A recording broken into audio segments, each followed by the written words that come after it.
प्रिय छात्रों, आज हम बीए पार्ट तृतीय के प्रथम प्रश्न पत्र में संकलित कवि मुक्तिबोध द्वारा रचित ब्रह्म राक्षस नामक कविता पर संक्षिप्त में चर्चा कर रहे हैं। ब्रह्म राक्षस मुक्तिबोध द्वारा रचित एक फैंटेसी परक दीर्घ कविता है। इस कविता के माध्यम से कवि ने अपनी कल्पना शक्ति, जटिल संवेदना एवं विविध भावानुभूतियों को उद्घाटित किया है। आधुनिक हिंदी कविताओं में ब्रह्म राक्षस ही एक ऐसी कविता है जिसमें फैंटेसी का पूर्ण रूप से सफल प्रयोग हुआ है। यही एक प्रतीकात्मक कविता है। ब्रह्म राक्षस को मुक्तिबोध ने ऐसे मध्यवर्गीय बौद्धिक चेतना का प्रतीक बताया है जो अंधविश्वास से ग्रसित है।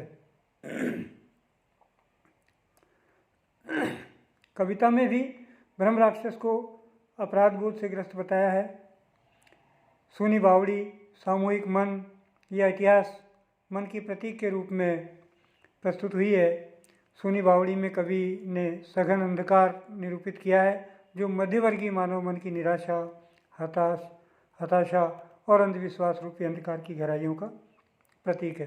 ब्रह्म राक्षस कविता के माध्यम से कवि ने बताया कि जो व्यक्ति पाप की छाया से ग्रस्त रहता है वह अपने परिष्कार की चेष्टा करता रहता है। अपने आप को सुधारने या परिष्कार करने के प्रयास में वो अकेला पड़ जाता है और अकेला ही लगा रहता है। कवि ने यह भी प्रतिपादित किया है कि ब्रह्म राक्षस के रूप में आज का मध्यवर्गीय व्यक्ति सामाजिक जीवन से कटा हुआ है। वह समाज से जुड़ना तो चाहता है, लेकिन अतीत और वर्तमान की आस्थाओं के चक्कर में वो अपना उद्धार नहीं कर पाता है। ब्रह्म राक्षस एक प्रतीक है बौद्धिक चेतना का अथवा मध्यवर्गीय व्यक्ति की बौद्धिक चेतना का।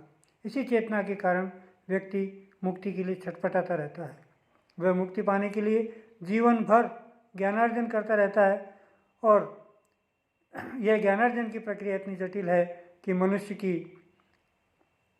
जो प्रतिभा परक जो चेतना है उससे मुक्ति के प्रयास में वह निरंतर ही उलझता जाता है।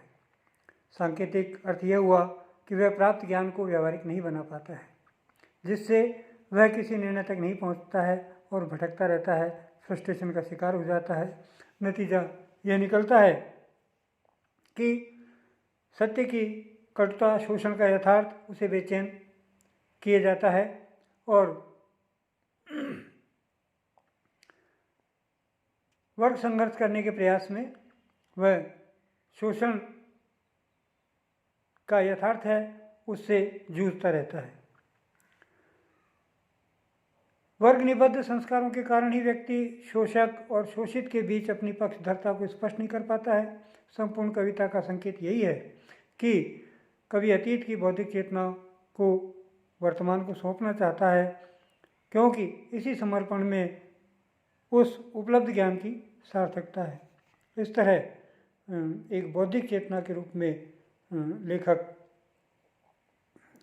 मुक्तिबोध ने ये ब्रह्म राक्षस एक प्रतीकात्मक कविता आपके समक्ष प्रस्तुत की है, जिसमें बहुत ही ज़्यादा जो ज्ञानी व्यक्ति है, बहुत अत्यधिक बौद्धिकता से जो परिपूर्ण व्यक्ति है उसकी चेतना को रूपायित किया है यहाँ पर, जो अत्यधिक बौद्धिक चेतना के कारण समाज से संपृक्त होकर के, समाज से कट करके एक दूरी बना लेता है और समाज से उसका जुड़ाव नहीं रह पाता है।